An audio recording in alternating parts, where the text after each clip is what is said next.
This side is Zambia, and this side is Zimbabwe. That's how close the two countries are. So implicitly, there is no waterfall as such in Zimbabwe.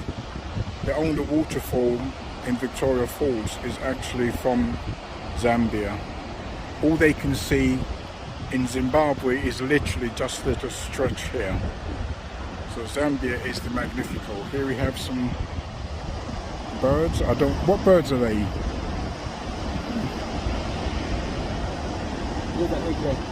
Those are? Oh, okay.